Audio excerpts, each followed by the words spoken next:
Hey, welcome back, everyone, back to G.F.E, God, Family, and Everything Else podcast. My name is Kevin. So today, what we're going to talk about something that shows up everywhere during Christmas, and that is Santa Claus.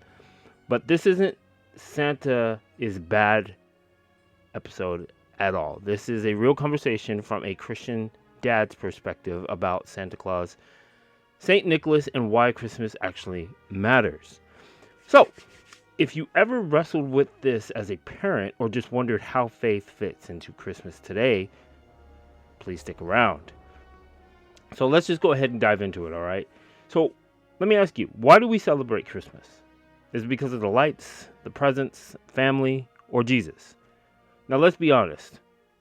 Our culture does a great job of celebrating everything about Christmas except Jesus. That's true. You see it all over the Netflix. You see a lot of Christmas shows. You see a lot of Christmas cookies and all that stuff. But there are places that have nativity scenes and stuff, but they don't really emphasize and talk about Jesus as much as, honestly, I would like. Yes, my favorite time of the year is Christmas, and just because I do enjoy the lights, I do enjoy the atmosphere, I do enjoy a lot of the people that just feel so good about it, right? But then you look at it and be like, do these people actually understand where Christmas came from? And that was just something I wanted to go ahead and talk to you about, and a little bit about Santa Claus. So let's just go ahead and rewind for a second. So before Santa was a cartoon, as you guys know, before the sleigh and before the reindeer, there was actually a real man named Saint Nicholas. He was born around 270 AD in what is now known Turkey.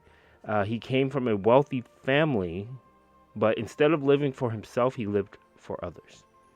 He became a Christian leader, a bishop, and was even imprisoned for his faith. Now, one of the most famous stories about him is, and I'm sure a lot of people don't even know about this. I didn't even know this until I was doing my research. But a poor man couldn't afford dowries for his three daughters. So Nicholas, he was born of a wealthy family. So instead, what he did was he secretly dropped bags of gold into their home at night, saving their lives. He didn't want to take any of the credit. He didn't want any of the attention, just the generosity, more of a thank you. And I can attest to that. Like, how many of you guys do something really well or do something really kind or nice for someone, and they don't say thank you, and that's all you want to hear. That's all you want to know, is that they are thankful for the kind deed that you performed, right? You don't want anything else. You don't want praise. You don't want to be blown up, right, all over the internet, being receiving saying all this credit. You don't want the fame, the lights, or anything like that. That's pretty much what I'm saying. Now, that's where the tradition of secret gift giving came from. And that sounds a lot more like Jesus than modern Santa, doesn't it? I mean, if you really think about it.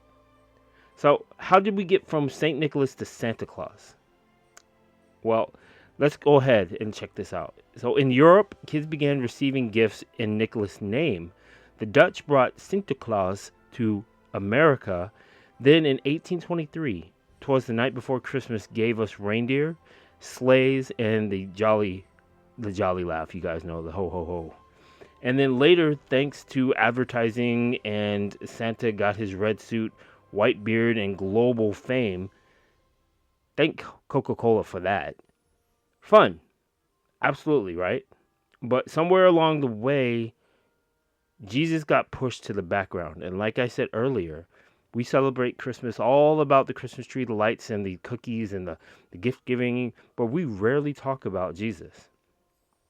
Now, I am a Christian dad. I am a Christian parent. And now here's where I want to be a little bit honest with you. Um, as a Christian and as a dad, I've wrestled honestly with Santa.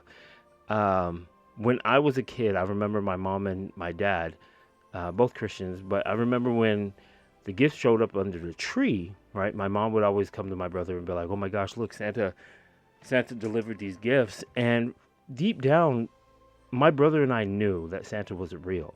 We knew it was them. And we didn't even play along, to be honest. Like, I knew it was my mom and dad that put the gifts under there. For some reason, I never believed in Santa Claus. And my parents never really pushed the idea either. You know, they would joke around sometimes, and then we would go and see Santa at the store and all that. But I never sat there and thought, maybe I should write a list. Is he watching? You know, checking it twice. Is he going to find out if I'm naughty or nice? You know, stuff like that. Never really thought about it. And growing up, you know, with my boys, you know, with the way the world is today and how they're always pushing Santa, you know, on TV, advertisements, all that stuff, they start to see this and then they start to believe like, oh my gosh, is Santa real? But I do, as a parent, make sure that I tell them about Jesus and why we celebrate Christmas.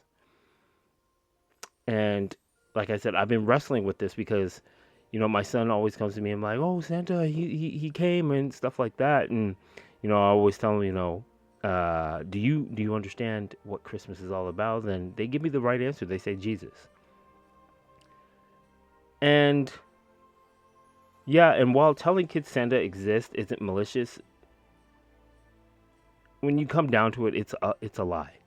And the Bible states it in 1 Peter 3:10.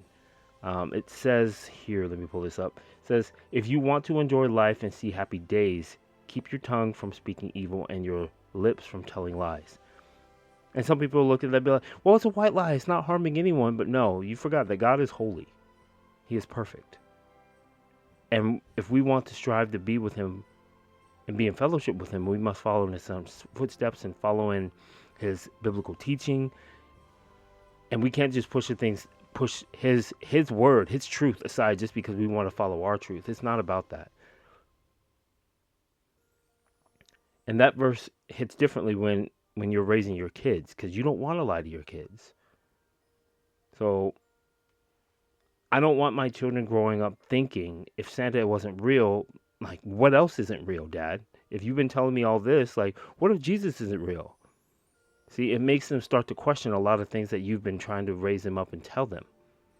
So in our home, Santa is a story, not the foundation, and I make that perfectly clear. Jesus is the foundation for Christmas. And I make sure that I bring it back to him. So here's the beautiful part. Now, St. Nicholas didn't distract from Christ. He pointed us to him. He generously, and his generosity came from his faith. Christmas isn't about who brings the gifts. It's about God giving us his son. Jesus is the greatest gift. Why? Because there's no wrapping paper, there's no price tag, and there is no expiration date. And that's the gift for everyone. So I just want to end it and wrap it up with this. And here's my encouragement. You don't have to cancel Santa. You don't have to cancel Santa at all. You don't have to fight the culture. Just make sure your kids in your heart know the truth. Gifts are fun. Honestly, gifts are fun. Seeing the looks on their face when they open their gifts for Christmas, I love that feeling. And for some reason, the older I get, it's like I don't really care if I get a gift or not. It's more about, you know, giving the experience for my boys, my family, and sharing them with what's true. The traditions, they're great. I love the traditions. But we have to always remember that Jesus is the reason for the season. So if this episode helped you out, encouraged you, and made you really kind of think and go ahead and, you know, get down and pray and talk to the Lord and ask him to guide you in the direction you need to go, I highly encourage that. But let's keep Christ at the center of Christmas. So I would like to tell everyone, God bless, Merry Christmas, and I'll see you guys in the next episode. Peace.